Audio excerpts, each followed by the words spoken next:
Listo, muy buenas noches con todos y cada uno de los presentes. Es un gusto estar una vez más en Periodismo en Llamas para poner a su consideración de los temas de interés nacional, para que ustedes tengan la última palabra y ustedes saquen sus propias conclusiones como siempre.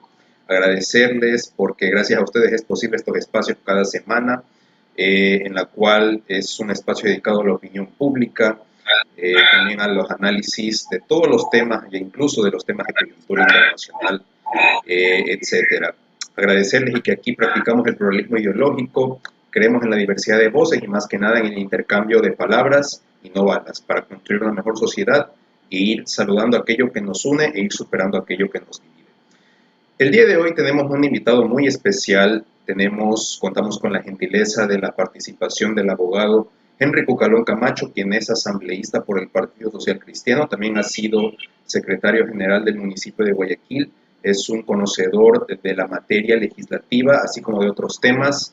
También es apasionado de la ciencia política y por sus redes sociales es un experto catador en ceviches y encebollados. Ahí usted me dirá, estimado abogado, qué lugares nos podría recomendar en ese sentido. ¿Cómo le va? Qué gusto tenerle. Muy buenas noches. Estación y le escucha.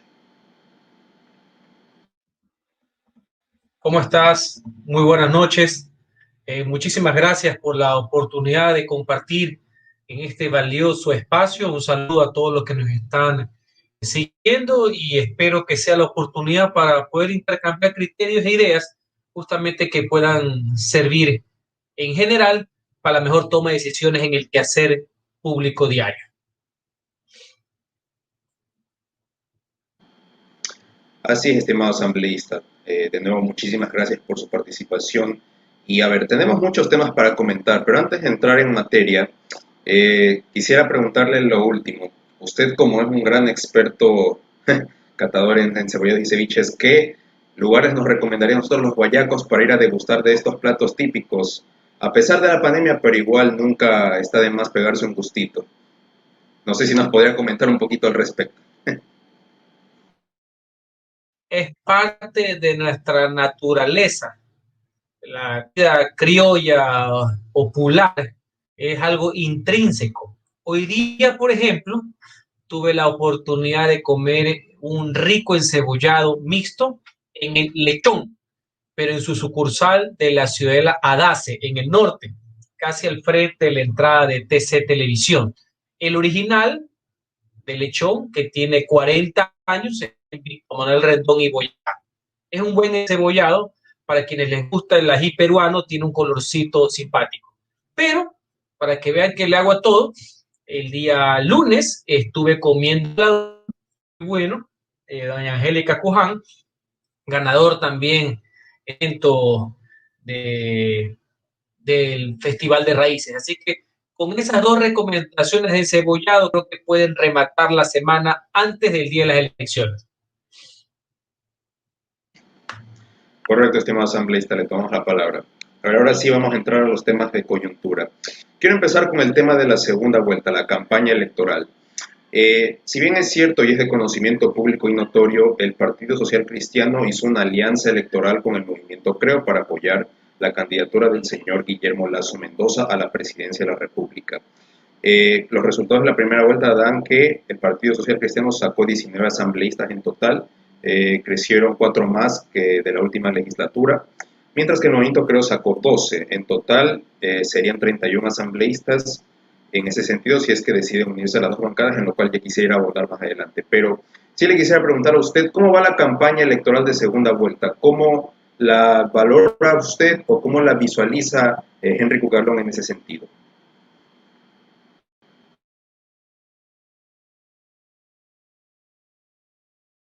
Puede haber una democracia, que es el de ciudadano. ¿Por qué hago esta abstracción? Porque esta segunda vuelta se ha tratado de ciudadanizar la elección, no de partidizarla. Ese es un grave error que mucha gente lo cree. La segunda vuelta ya no nace de votos duros de cada candidato, sino la capacidad para poder sumar una agencia con los que originalmente no están de acuerdo con tus ideas y optaron por otras. Entonces, lo que tienes que hacer es ciudadanizar el discurso, ser amplio, ser inclusivo. Y en esta segunda vuelta, yo saludo y me ha gustado muchísimo el enfoque que ha tenido la campaña de Guillermo Lasso. Una campaña donde se han incorporado conceptos que son cotidianos, pero parecerían que habían estado guardados a algún lado, que tiene que ver con la inclusión, con la equidad, con el concepto del derecho a tener derechos, con la diversidad. Recordemos que el pueblo ecuatoriano está hastiado de los extremismos, tanto de la extrema izquierda como de la extrema derecha, tanto de la izquierda populista como del conservadurismo rancio, por así decir.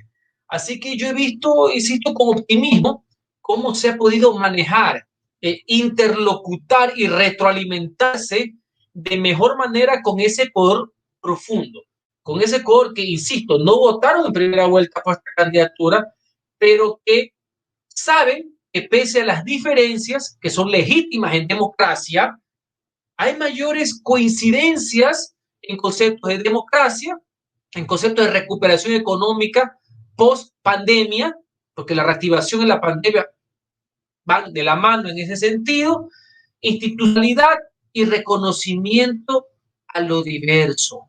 Eso para mí es importante y esta reflexión que le hago se nota en el ambiente y también se ve en las encuestas donde ha habido un alto nivel de crecimiento.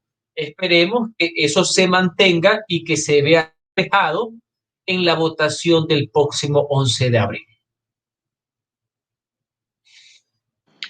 En ese sentido, estimado asambleísta, tengo dos interrogantes. Usted mencionó un tema interesante que es el tema de los radicales de los extremos. De hecho, Jaime Roldós Aguilera hace 40 años se refería a esto precisamente, que era un mal de toda sociedad y que nos quieren llevar a dilemas que no son los nuestros.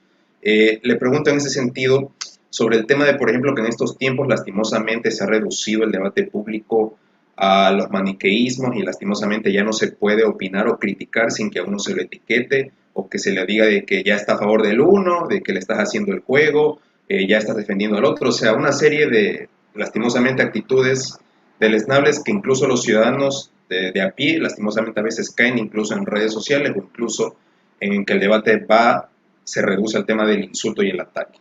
Entonces le pregunto a usted, ¿cómo valora en ese sentido? ¿Usted cree que de alguna manera en esta segunda vuelta podremos ir superando eso en el futuro como primer punto? Y segundo punto, estimado asambleísta, ¿qué ha sido de la participación del abogado Jaime Nebot? No se lo ha visto mucho en esta segunda vuelta. ¿Nos podría comentar algo al respecto? Corríjame si estoy equivocado. Pero es la construcción permanente de lo que es la participación ciudadana. En esa hay que revalorizar que el ciudadano común de a pie no le gustan las peleas intrascendentes, parecen ideológicas, pero que en el fondo reflejan absolutismo. Si uno pelea por el bienestar ciudadano, todavía, pero no por egos, y como muy bien lo ha señalado, yo utilizo mucho esa frase, el maniqueísmo, todo ponerlo en blanco y negro, el todo nada, estás conmigo, estás contra mí. Así no se puede hacer democracia. Esto no es claro oscuro. Claro que hay definiciones ideológicas, principios de política pública, pero sin duda. Aquí hemos llegado, y de los dos lados, aquí hemos llegado a que si tú tienes un serio, vamos a hablar un poco de política internacional para ponerlo en derecho comparado, un poco de la democracia cristiana y socialdemocracia europea o el Partido Demócrata, ya eres comunista, según unos cuantos opinólogos de Juan que hay por aquí. Asimismo, si tú tienes alguna idea de economía de mercado, que en mi caso es economía social de mercado, alejada de cualquier capitalismo salvaje, ya resulta ser que ni siquiera es oligarca. No, ya eres mafioso de quinta, explotador. ¿Me explico? O sea, ¿dónde estamos? Por Dios, explotador. O sea, eso está mala. Ese simplismo es una de las cosas que a mí me llevó a hacer participación política plena. Yo tengo muchos años en el sector público, pero solo tengo 8 años de político activo. Y justamente he luchado desde el primer día contra ese tipo de posiciones, así como también resaltar que la dureza en la lucha conceptual jamás tiene que ser sinónimo de bajeza. Así que he tratado de abonar y poner mi granito de arena en ese sentido. Si en temas de formación política, hay ciertos temas que ya ni siquiera se discuten, como es el tema de los derechos ciudadanos, el respeto al medio ambiente. Ahí ni siquiera hay matices ideológicos, el respeto al Estado de Derecho, por así decir. Sin embargo, acá, por el odio que obnubila y enceguece por pasiones estériles, aquí se ponen en discusión. Y con una facilidad pasmosa, aquí se etiquetan a las personas. Y los más ignorantes son los más bravos encima. ¿Me explico? Así que eso sí, no estoy de acuerdo. Se pone un poco más agitado cada vez que hay procesos electorales. Peor, porque la política no es el arte de lo posible, sino que es el arte de lo fácil. Aquí todo el mundo analiza la política, todo el mundo sabe, todo el mundo es amigo de todo el mundo tiene una respuesta para todo el mundo. Aquí todo el mundo es más brillante que Velasco Ibarra y Jaime Roldós juntos. Y así no es tan fácil la cuestión. Así que eso como primer punto. Así que evitar la polarización. Lucha por las ideas y batalla las ideas siempre. La polarización infructuosa no lleva a nada. Peor aún, que reitero, lo que le interesa al ciudadano común es abonar a la cohesión social, no a la fractura social. Eso es un tema de sentido común. Con respecto a la inquietud que usted ha tenido en cuanto a la participación del abogado Jaime Nebot, ha participado en lo que le corresponde. Él no es el candidato. Sin embargo, ha venido apoyando. Permanentemente ha salido en los medios de comunicación, principalmente a nivel radial, que tiene alto acceso popular. Yo comprendo que hay algunos que han reemplazado pues, los megas por las neuronas, que si uno no tuitea, piensa que está muerto. ¿Me explico? Entonces, si tú no escribes todo el día, te desahogas y piensas y escribes cuántas veces te vas al baño y jalas la válvula, ya te imaginar que ya no está en nada. Pero permanentemente el abogado Nebot ha hecho conocer su criterio, su postura proactiva, que yo concuerdo. Aquí estamos porque queremos estar a favor de algo. No es que yo voto por Guillermo Lazo porque estoy en contra del otro. No. Yo voto porque estoy a favor de una propuesta o una manera de ver el manejo del Estado. A favor, obviamente, de la justicia social con prosperidad. Siempre a favor de algo. Descarte, por así decirlo. Mañana, si ustedes gustan, escúchenlo en Radio Morena, va a estar dando sus criterios. Ahora bien, si alguien también se pregunta por los tipos de campaña en general, recordemos que también en la parte física, ahora estamos en una semana donde ha recrudecido la pandemia. Porque aquí como no hay tusa que les calce a algunos, en la primera vuelta cuando se salía todos los días, que por qué se sale. Ahora que por qué no se sale en pandemia. Que si se sale se apoya, que si no se sale no se apoya. Señores, cada uno tiene que ocupar su puesto. Y creo que el continente ha sido bastante positivo. Adicionalmente, la organización política va a colaborar en un aspecto primordial, como es el tema del control electoral. Es importante, es algo estructural, evidentemente, en una campaña para que pueda tener éxito. Tercero, como lo dije al principio de mi entrevista, importantes son las propuestas, no las etiquetas partidistas. Eso está bien para las alianzas, para las inscripciones, está bien. Quien no comprende la historia, vaya que ahora todo el mundo se graduó de politólogo pues 2 semanas antes de una elección, debe comprender que el éxito de una sola vuelta es abrirse, sumar, no ser más sectario, no es partidizar, ponerte la camiseta solamente tu color, es incorporar lo distinto, incorporar lo diverso y finalmente aglutinar. En pocas palabras, ciudadanizar, no partidizar. En ese sentido que usted habla de ciudadanizar y no partidizar, ¿qué opinión le amerita usted del hecho de que yo hace pocas semanas, bueno, la semana pasada manifesté en un comentario en estos espacios de que creo que esta campaña de segunda vuelta se ha caracterizado por ser una campaña sucia en el sentido de que, por ejemplo, no hemos escuchado muchas propuestas, sino que más bien ataques personales desde el tema del debate. Por ejemplo, hemos visto en redes sociales estos carteles de gente venezolana diciendo que tienes que votar bien. Hemos visto videos de, por ejemplo, Lazo le mueve la silla a Moreno.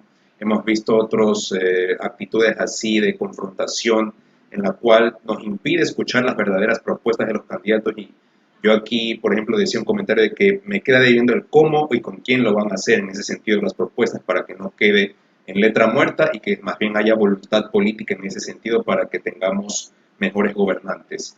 En ese sentido, estimado asambleísta, ¿qué opina usted al respecto de que se ha llegado a tan alto nivel de polarizar en esta segunda vuelta con eso que usted bien acaba de manifestar, de que el tema de que se ha partidizado más bien en vez de ciudadanizar los procesos y que dicho sea de paso, no solamente los políticos, sino también los ciudadanos y los medios de comunicación hemos contribuido a que de alguna manera no haya una comprensión a cabalidad de un intercambio de planteamientos, tesis y propuestas para tratar de salir de esta hecatombe nacional que es el tema sanitario, de corrupción, entre otros temas, estimados amigos.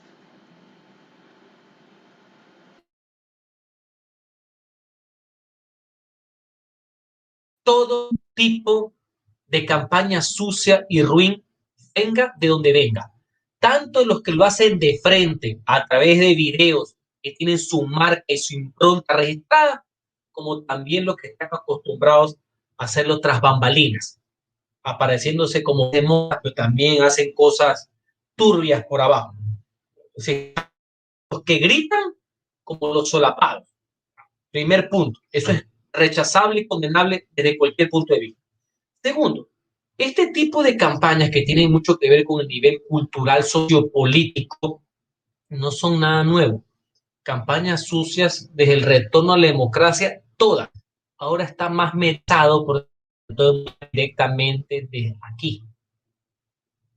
Pero campañas sucias, señores, dichas a veces por los mismos candidatos, por favor, recordémonos más las páginas de la historia, de cómo, con qué facilidad se acusaba de todo, del lado y la que me sorprende. Al revés, lo que me hace es estar hastiado del tema. Lo que yo dije hace unos minutos, lo que a veces me sorprende, no es la polarización per se, que a veces la polarización ideológica o idea sería interesante, porque hay un choque de propuestas. Aquí lo que veo es la polarización del simplismo. Eso sí, en eso, con el perdón, lo que me están viendo, ha habido una involución política en el Ecuador. No es lo mismo el no de masificación de la información y de participación, que es positiva, sino de forma de ver las cosas, de este simplismo Trump, por hacer lo mismo, de que ha sucedido en los últimos tiempos. Entonces, la etiqueta del mismo, yo estoy sorprendido y ahora que estoy regresando a dar clases, estoy trabajando en esto con los alumnos, estoy nefastamente sorprendido de que la gente ni siquiera lee. Si ya leen, pues el titular, un tweet o de por ahí alguna noticia solo en negrilla, la gente no es nada. Se quedan con la noticia chiquita y no se profundizan. No, nada, el WhatsApp se ha convertido en la Biblia de las personas, no puede ser, pues ni siquiera pueden contrastar un mínimo de cultura política para poder esgrimir, pero no, aquí hablan de todo, saben de todo, sentencian de todo, juzgan de todo, eso es lo que me sorprende, insisto, en cuanto al tipo de campaña virulenta, es la misma de siempre, sino que por otro pies, y de violencia ni nos quejemos, sino que reitero ahora por esta práctica, porque estamos en pandemia, pero en el cuarto velasquismo, por citar un ejemplo, años 60, la campaña, el candidato entraba a la ciudad capital, 7 muertos. O sea, antes, pues la violencia no eran unos cuantos epítetos en las redes sociales, era sangre, ¿no? Lo cual también es rechazable y condenable, la violencia siempre, pero a mí ya digo, estas cosas no me sorprenden en absoluto. Me sorprende que la gente lo vea como algo nuevo y la replique. Eso es lo que nos debe llamar la atención, que con mucha ligereza vean campañas sucias y las compartan. Antes tenía una forma de llegar el tema, me explico, pero no, ahora lo replican, comparten como que no pasa nada. Eso evidentemente yo no estoy de acuerdo. Correcto, estimado asambleísta. Tengo otra interrogante. En el tema de alianzas electorales, a ver, Andrés F. Córdoba decía de que en la política ecuatoriana se puede tostar granizo en el sentido de que todo puede ocurrir. Y en el tema de alianzas electorales, haciendo un análisis histórico, probablemente en el imaginario social de la población, tal vez el ecuatoriano promedio o el votante, el electorado, siente esta desconfianza de que de alguna manera las alianzas se han vuelto fugaces. Y para poner un ejemplo, el Frente de Reconstrucción Nacional, que agrupaba a todos los partidos de derecha para apoyar la candidatura del ingeniero Febres Cordero, de alguna manera con el pasar de los 4 años de su gobierno se fragmentó y se disolvió. Lo mismo pasó con la alianza entre la democracia popular y la izquierda democrática de Borja en el 88, que solamente duró 2 años. Lo pasó en el 98 con la aplanadora entre la democracia popular y el PSC, lo mismo en el gobierno anterior entre Alianza País y Avanza, y en la última que fue el pacto por la gobernabilidad entre Creo y el movimiento Alianza País. Entonces, con estos antecedentes, estimado asambleísta, ¿cómo se le puede garantizar a la población que las alianzas electorales de alguna manera van a ser sólidas, como en el caso la cual ustedes han firmado entre Creo y el PSC? ¿Cómo ustedes le pueden garantizar al electorado de que esta alianza de alguna manera va a ser duradera y que va a garantizar gobernabilidad y un trámite de proyectos en vista de que la próxima asamblea se va a volver sumamente atomizada y va a ser un poco difícil el tema de ejecutivo y legislativo, que ha sido una pugna de poderes histórica desde el retorno a la democracia? Entonces, esa es mi interrogante, estimado asambleísta. La escuchamos. Varios ejemplos de intereses históricos, unos y mayoritariamente alianzas electorales.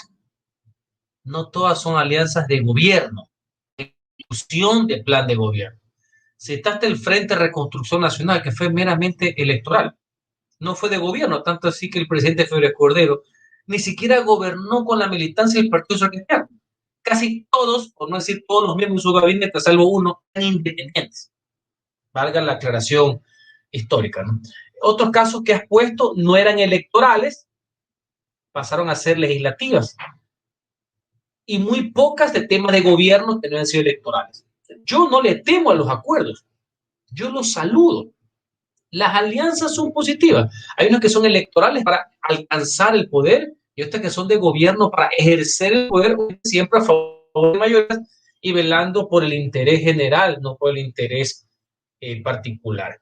Uno de los temas para poder construir país son justamente que puedas tener acuerdos mínimos de país, de políticas de Estado que superen a las coyunturas de los gobiernos. Siempre he peleado por aquello. Y eso tiene que ver con un signo también de estabilidad.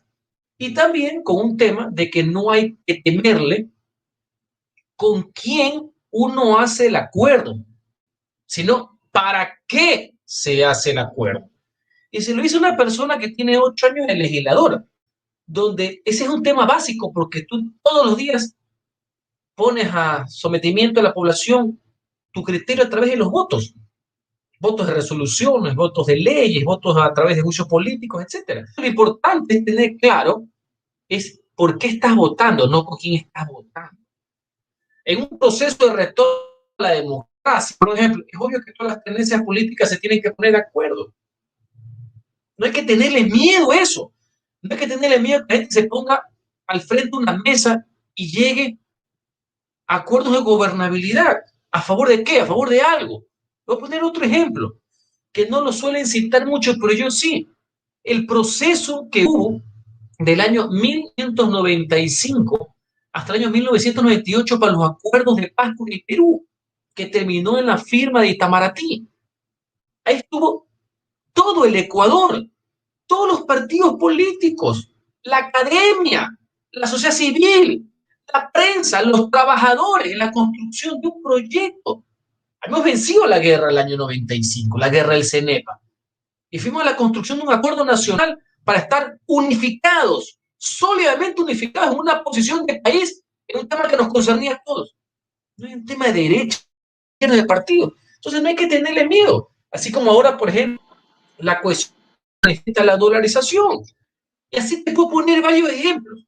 Así que no hay que temerle a aquello, siempre y cuando es para qué, cuál es el fondo, cuál es el objetivo, correcto, si es que cabe la palabra. Sí, más allá de lo que la gente presume, lo que es el acuerdo electoral para alcanzar el poder o en el poder, lo que es el clientelismo, a quién le toca cada cosa. ¿No? Yo hago una separación de eso, a mí no me interesa. Pero en cuanto a objetivos, en cuanto a metas, por supuesto que es dable y siempre encima de la mesa. Sí, estimado asambleísta, lo que pasa es que en el imaginario social, al menos en el electorado, lastimosamente el político promedio ecuatoriano no dialoga, sino que más bien tranza. Ese es el imaginario negativo que se crea en la población ecuatoriana. Y como le digo, o sea, pocas veces en Es este verdad, país, y sí, pocas, la clase política ha dado pie a aquello. Yo concuerdo en que el ciudadano cree eso, ahí eso está en el imaginario colectivo, es casi una leyenda urbana. Sí, sí, sí, comprendo. Y obviamente se tiene que construir, obviamente, la cultura política en contrario, dando pruebas fehacientes de aquello. correcto. Además le quería decir de que pocas veces en el Ecuador, en la historia del Ecuador, el pueblo ha estado unido en determinadas circunstancias. Usted mencionó el tema del acuerdo de paz, la guerra del CENEPA, el partido del año 2002 en la cual Ecuador pudo ingresar al Mundial. O sea, pocas veces hemos visto unidad nacional en el Ecuador y por eso es que nos cuesta mucho ir superando aquello que nos divide.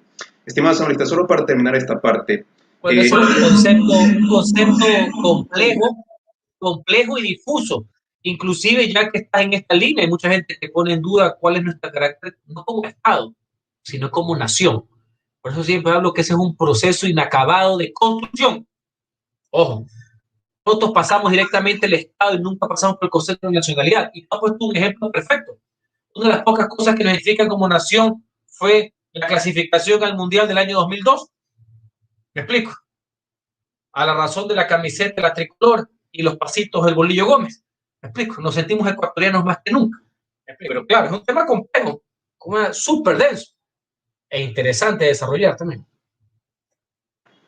así, estimado asambleísta, y solo para terminar este apartado, el Partido Social Cristiano y el Movimiento Creo se van a unir en un solo bloque en esta próxima legislatura como 31 asambleístas. Ya se va a oficializar. ¿Nos podría comentar un poco al respecto? ¿Sí o no? Bueno, yo asumo que este acuerdo se va a ver reflejado en la próxima Asamblea Nacional. Ya la parte mecánica, si van a hacer un solo bloque o no, yo desconozco, no voy a ser asambleísta en la próxima legislatura porque la Constitución me lo prohíbe. El Partido Social Cristiano, por sus propios derechos, al tener 18 legisladores, ya es un bloque legislativo con cupo tal.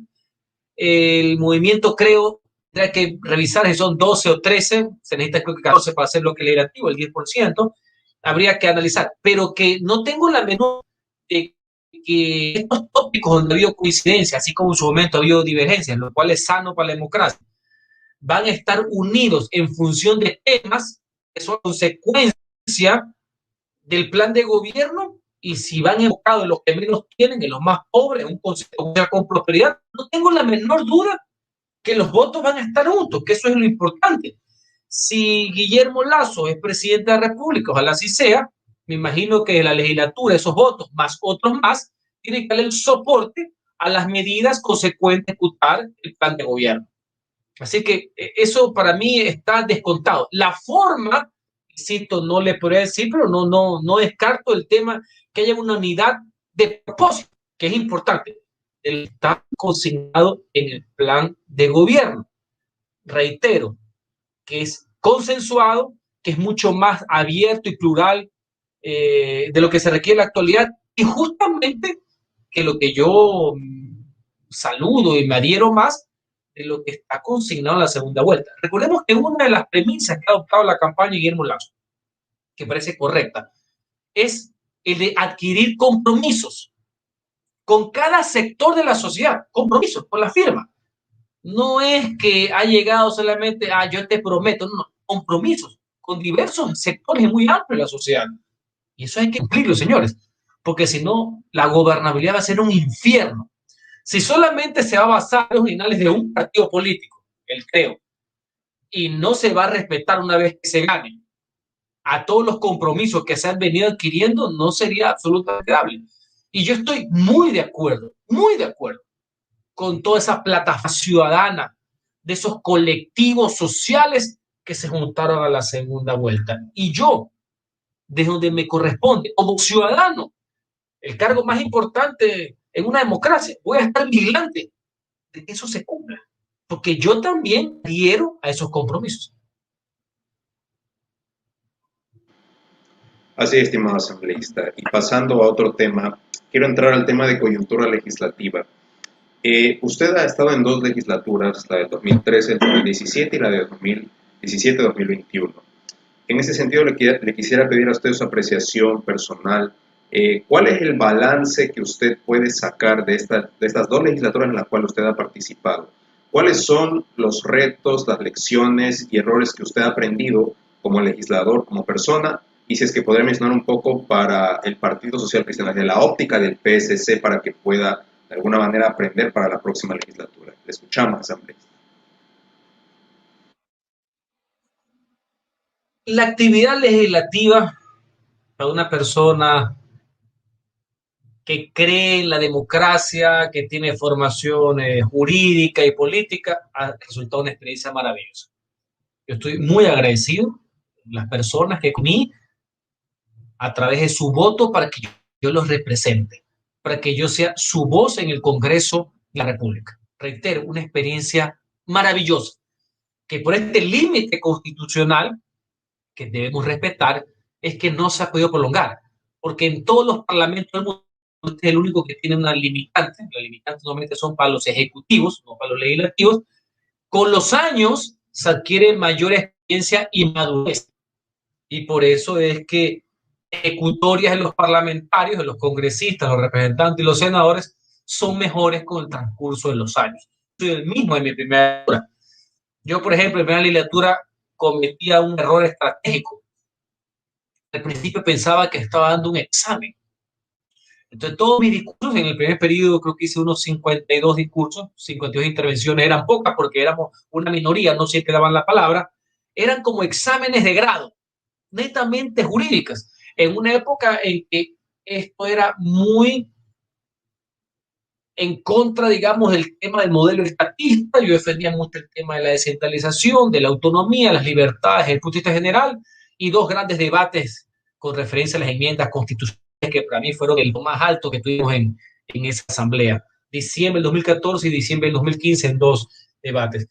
En esta legislatura, la cual comprendí que tenía que comunicar de mejor manera, evidentemente procedimental, jurídica, de derecho, pero que tenía que transmitir mi pensamiento de otra manera.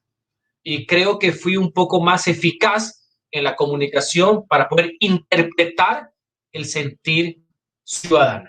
Y segundo, una de las características de este segundo periodo es que ya no estaba el cuco del correísmo, muchas cosas se ampliaron. Entonces, hubo muchos tópicos abiertos, ya no era el blanco y negro el maniquismo que estamos acostumbrados y el modelo estatista al modelo de una democracia liberal, del autoritarismo a un tema de participación, sino que ya había varios tópicos, temas penales, temas de participación, de temas de género, me explico, ya diversas modalidades económicas donde tú ves que hay vertientes, el mismo estatismo tan correísta no es lo mismo de la centroizquierda europea ni de la socialdemocracia. Y asimismo, el capitalismo humanista y solidario no es el mismo de la extrema derecha neoliberal, del centro profundamente social y moderno. Por eso que se notan las diferencias. Ahora se pudo ver. Entonces fue mucho más dinámico. Cada intervención, debate, cada proyecto, cada resolución. Otro aspecto distinto en esta legislatura es que hubo mucho mayor participación a nivel del control político y fiscalización. Tuve un mayor rol, si se cabe la palabra. He participado en todos he intervenido, en dos he sido interpelante, con éxito, para la aclaración, porque los resultados se miden al final de cuentas con votos. Y ha sido también un proceso que no se dio en el periodo anterior. En el periodo anterior no hubo un solo juicio político, ni uno solo. Entonces, es también solidificado una posición política, una imagen, una posición al final de cuentas, y obviamente a uno le han dado mayor experiencia, le han dado mayor volumen como legislador de la República. Correcto, estimado asambleísta. Y en ese sentido, a ver, yendo al tema del desempeño del Partido Social Cristiano en la asamblea, en esta última asamblea, vemos que, por ejemplo, según los últimos sondeos, lastimosamente, esta última legislatura, junto al presidente de la República, han tenido los niveles más bajos en toda su historia republicana, en el sentido de que va a ser un reto que puedan las dos instituciones, tanto el Ejecutivo como el Legislativo, recuperar de alguna manera esta confianza en la gente para que puedan garantizar políticas públicas, servicios básicos, resolución de problemas sociales, etcétera. Entonces, le pregunto a usted, ¿cómo tenemos que ver esta próxima asamblea? Usted decía de que no hay que tenerle miedo al diálogo, sino que hay que ver para qué se vota, más no con quién.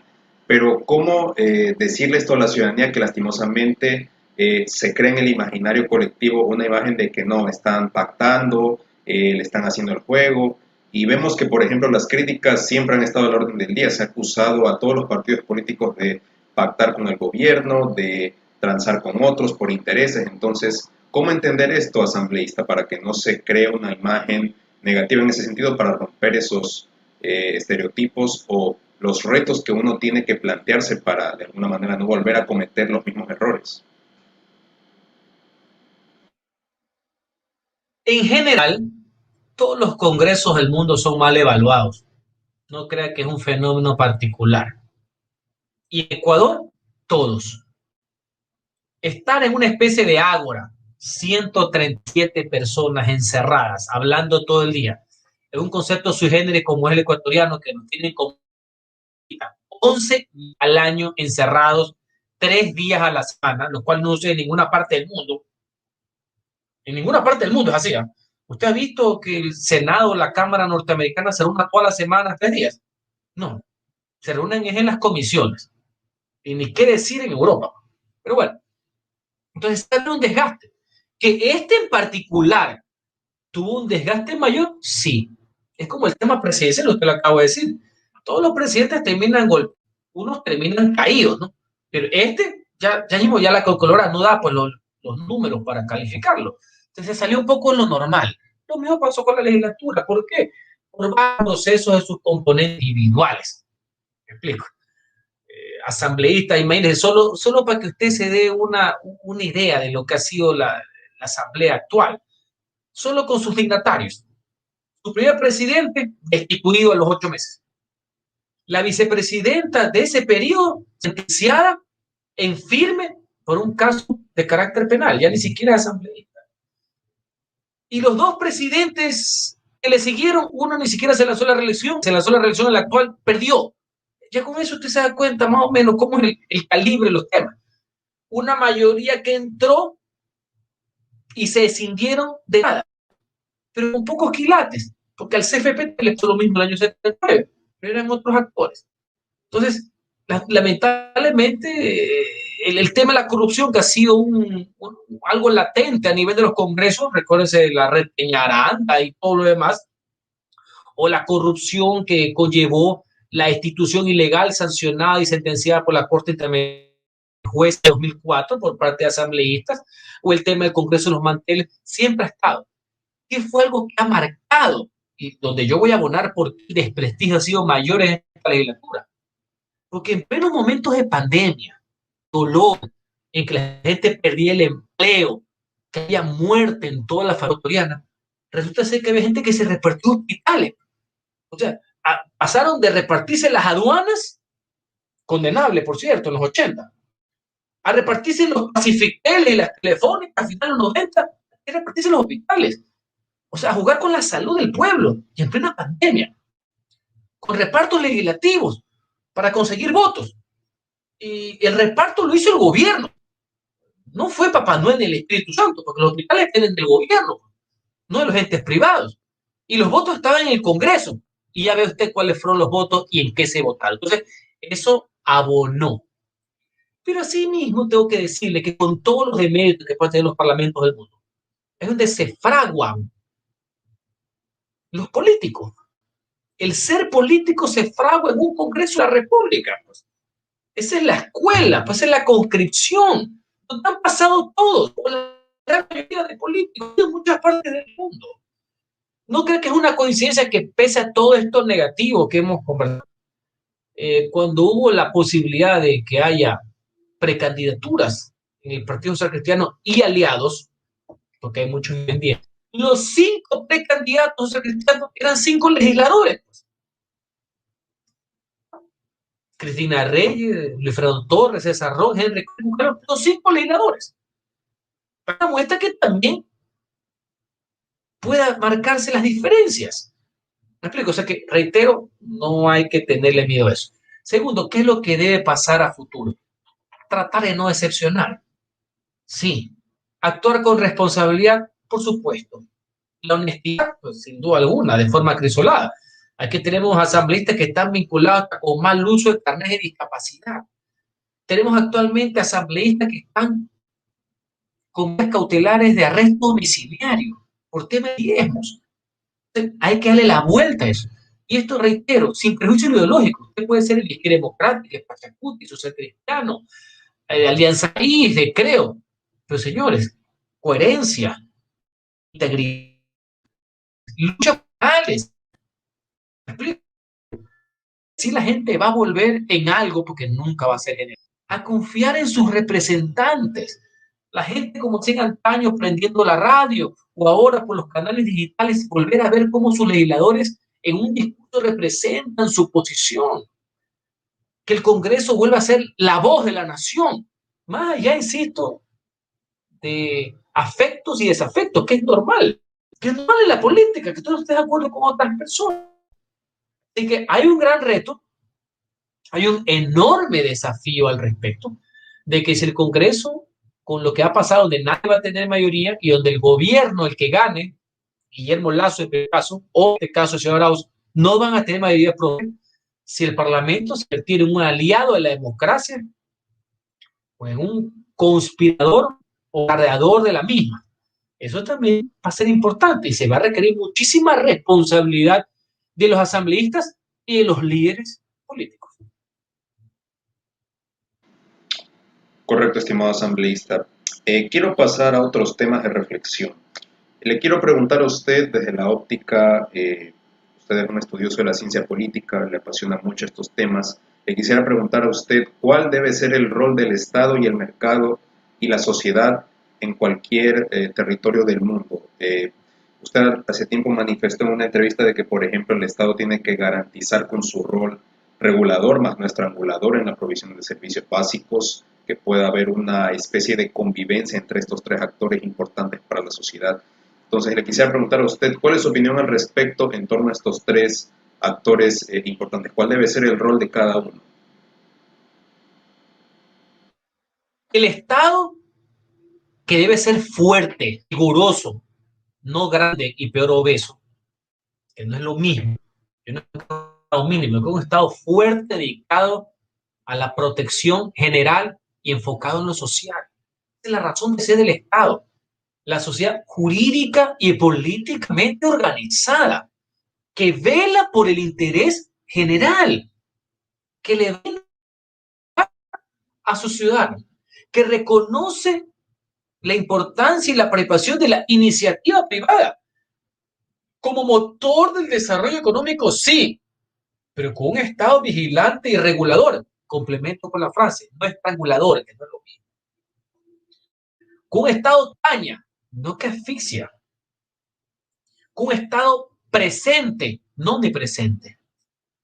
Con un Estado que es actor, obviamente, de los procesos sociales y políticos. Porque es el Estado que vela por el interés general, que obviamente se tiene que dedicar a poner sus energías y sus recursos a favor de los. Entonces, ese es el gran choque que ha habido entre los que creen que ese Estado es un modelo estatista absolutista, donde el Estado es centro de todo y motor. No, eso no funciona y la historia lo ha demostrado. O los que creen que el dejar hacer, dejar pasar, dejar todo al libre albedrío. No, señores, el Estado también tiene una capacidad de intervenir para quebrar las desigualdades, para fomentar la igualdad de ley, la igualdad de oportunidades. Todo el mundo tenga la misma oportunidad de tener los mejores resultados, no los mismos resultados. La igualdad es un concepto marxista superado, no señor. Igualdad de oportunidades, igualdad de la ley, sí, como principio básico de una democracia liberal. Entonces el Estado tiene un rol preponderante que no lo puede abandonar. Y una de las cosas que me llenan de optimismo en estos últimos meses y que se han acercado a posiciones. Espero que no sea por temas electorales solamente, sino porque se lo cree. Sostiene que el Estado no tiene nada que ver. No, no, no, señor. Están completamente equivocados. Por lo menos conmigo no cuenten. Tanto el extremismo izquierda como el extremismo derecha son nefastos para ese tipo de cuestiones. El Estado tiene un rol y no lo puede abandonar. Es preocuparse por grandes mayorías y por los que menos tienen. Eso es importante. Incidir con la política pública. Luchar para que no existan, por ejemplo, el tema de los monopolios. Frenar cualquier tipo de abusos. Preponderar el acceso a óptimos servicios públicos. Garantizar el derecho a que todos tengan derechos. Velar porque no haya discriminación, entre tantas otras cosas. Entonces, qué bueno que estamos reconociendo que tiene una participación. Dentro de eso puede haber variables. Por supuesto. Un manejo de la política impositiva. ¿Cuál es el rol del Estado? Ahí viene lo que yo creo que es la economía social de mercado, que reconoce ese impulso a favor de la solidaridad, justamente con lo que menos tiene. Y lo que es la redistribución del espíritu emprendedor. Pero de ahí negar la existencia del mismo o ponerlo al mínimo o un estado desregulador total para que todo el mundo haga lo que le venga en gana y que esto sea poco más la horda primitiva, que el más fuerte aplasta al más débil, el que más tiene arrincona al que menos tiene, no creo que sea lo adecuado. Y tampoco creo que sea mayoritariamente lo que el pueblo ecuatoriano ha votado. La pandemia y la crisis de salud ha reflejado que el gobierno tiene que actuar, pues. Pero por supuesto que tiene que actuar. No tiene que actuar para perjudicar. No tiene que actuar para ser empresario y después a competir con el empresario. No. En materia de salud, de educación, de seguridad y justicia, tiene obviamente una actuación impondable e insustituible que debe funcionar. Y reitero, la pandemia, el COVID, la crisis sanitaria ha sido el mejor ejemplo. Usted lo ha visto en todas partes del mundo.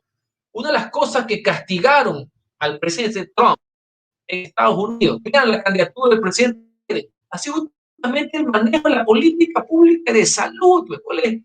Reitero, la participación que tiene el Estado, el gobierno, en los asuntos de interés público, en este caso la salud.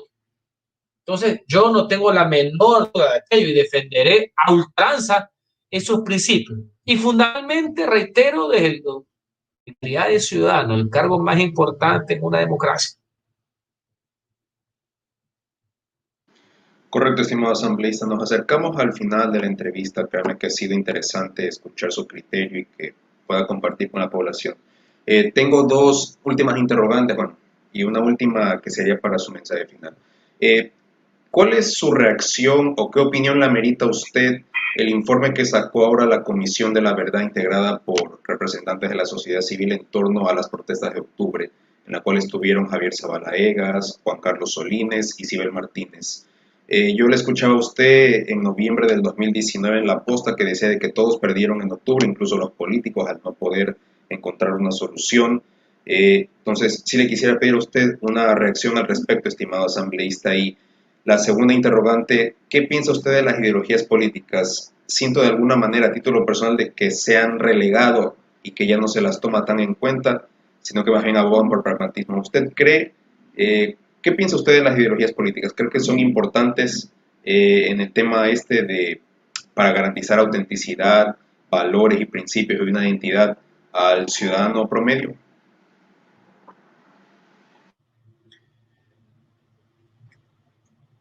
Lo primero, qué bueno que cuando me hacen la pregunta, cita cosas que uno ha dicho, que uno no ha trabajado en mano. Los diputados, los políticos nos expresamos a través de nuestras intervenciones, nuestros discursos. Y eso que tú manifiestas que dije en noviembre de 2019 en la posta, lo que dije en mi discurso de orden en el pleno de la asamblea, que todos habíamos perdido. La clase política también. Todos habíamos perdido. Ese día dije que yo condenaba los excesos en la fuerza que los hubo.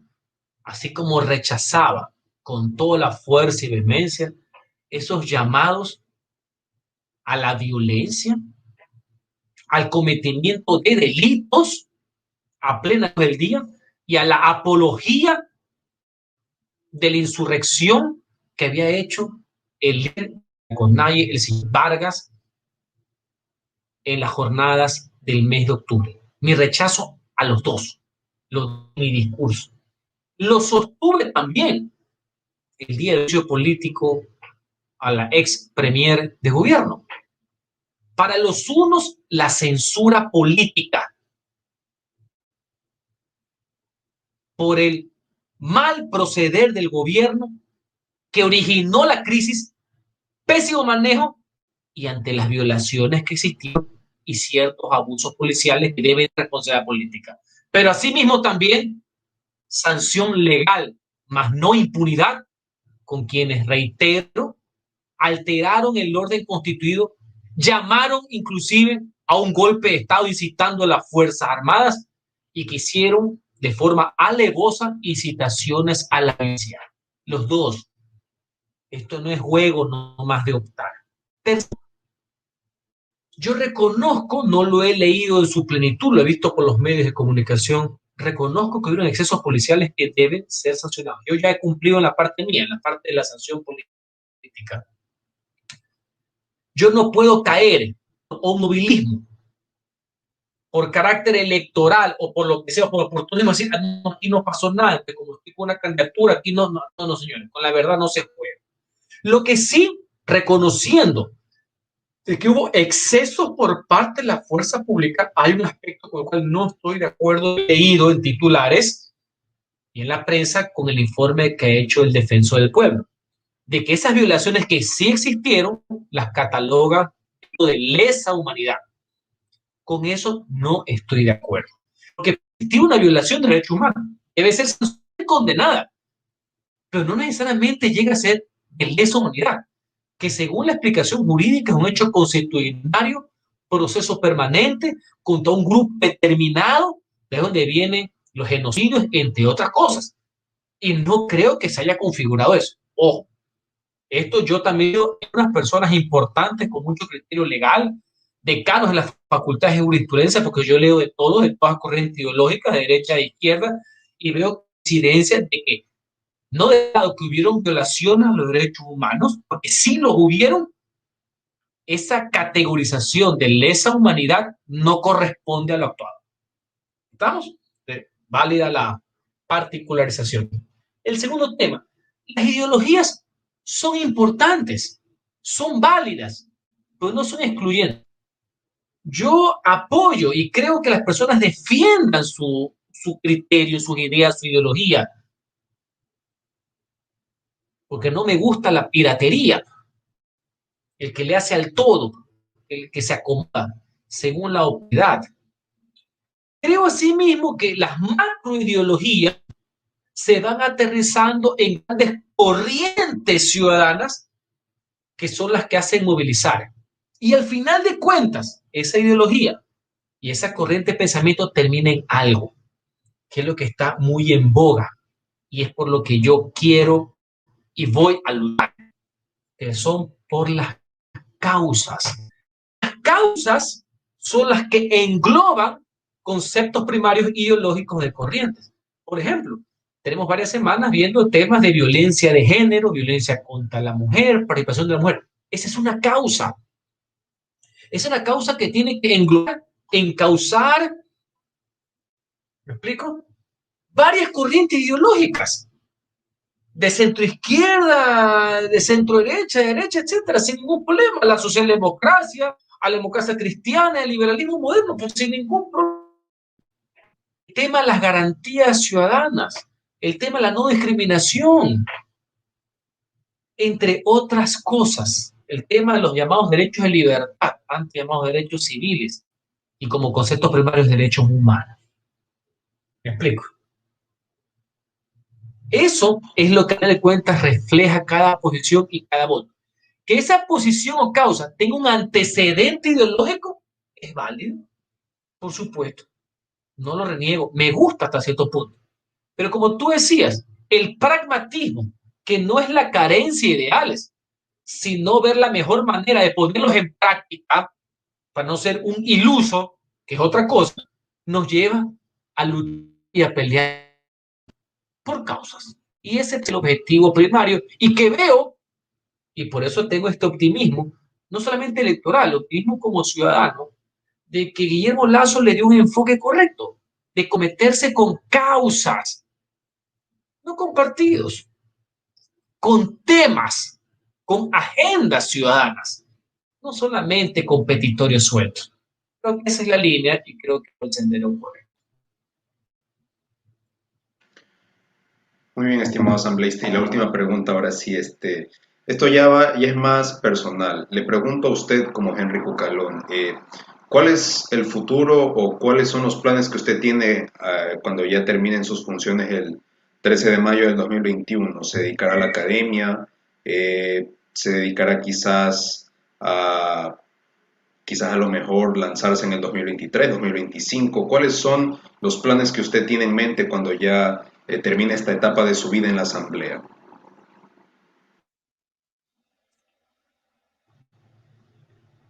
El servicio público y la vocación por el servicio público no es algo pasajero, es una convicción. Yo la tengo. Termino una etapa, jurídicamente hablando, una etapa de mi vida, después de 8 años en el Parlamento. He decidido seguirme preparando para poder brindar mi mejor contingente a favor de los grandes temas y causas del país. He regresado a dar clases a las universidades.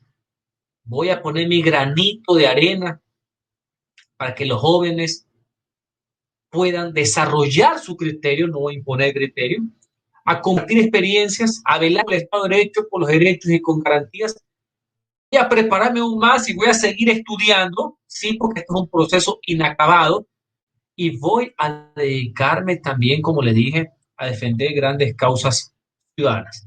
Y evidentemente, si las circunstancias se dan, mi convicción está ahí, mi compromiso está ahí, para que el ciudadano siga pensando que puedo yo brindar mi aporte, tengo la plena seguridad que lo voy a hacer. Por eso me voy a seguir preparando para estar a la altura de las circunstancias históricas. Y reitero, estoy profundamente optimista en esa línea. Así que yo no voy a abandonar el quehacer público. El hecho de que yo no sea diputado de la República no significa que voy a abandonar el quehacer nacional. Yo sé y estoy consciente de que tengo una voz, que tengo un flujo de ideas y algo que tenemos que representar. Y yo no voy a abandonar ese espacio. Lo que voy a hacer es canalizarlo de otras maneras.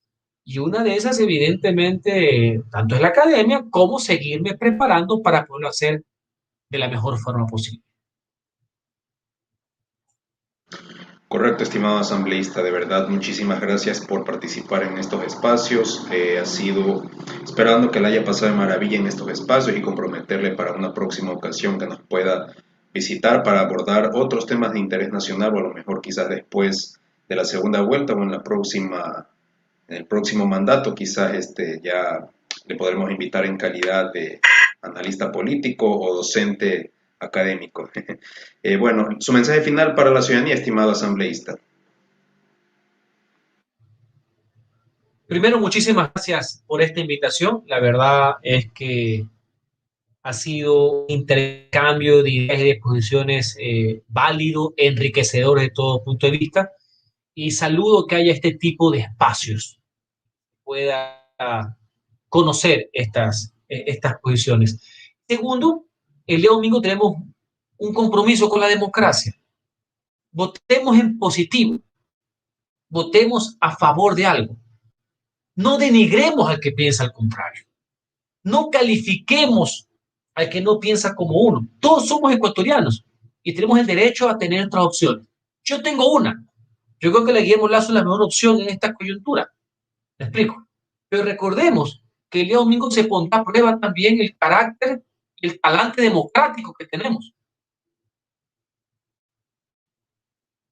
Es importante resaltar que hay que respetar los resultados, explico, y que al día siguiente todos somos ecuatorianos y que tenemos una sola bandera y que las opciones electorales quedan en ese momento y tenemos que trabajar por salir de esta crisis pavorosa que tenemos económica y sanitaria y que tenemos que construir país, hacer país, que tenemos que levantarnos de nuevo como nación. Ojalá con un liderazgo de convocatoria que sume, que vele por las grandes mayorías, sí, pero reitero, actuemos con responsabilidad y de domingo a consignar a vía voz por nuestra posición y a votar a favor de la democracia. Correcto, yo me quedo con eso último que usted dice, estimado asambleísta. La idea es respetar la opinión ajena y que a la final todos podamos tomar una decisión en función de una propuesta y no de denostar o menoscabar a la otra bajo un simplismo banal o patético que lastimosamente eso genera más fricción o división. Agradecerle de nuevo, estimado asambleísta, esperando que la pase bien, le deseo éxito en sus funciones. Nos vemos en la próxima y agradecerles a la audiencia que hace posible estos espacios y que nos sintoniza cada noche. No se vayan a desconectar, que después de esta entrevista vamos a tener otra. La van a hacer Jairo Maigua Roldán, nuestro productor, a Max Íñiguez, coordinador nacional del movimiento UNES en Loja. Estimado asambleísta, muchísimas gracias, que Dios los bendiga a usted, Dios los bendiga a todos y nos vemos en la próxima. Adiós.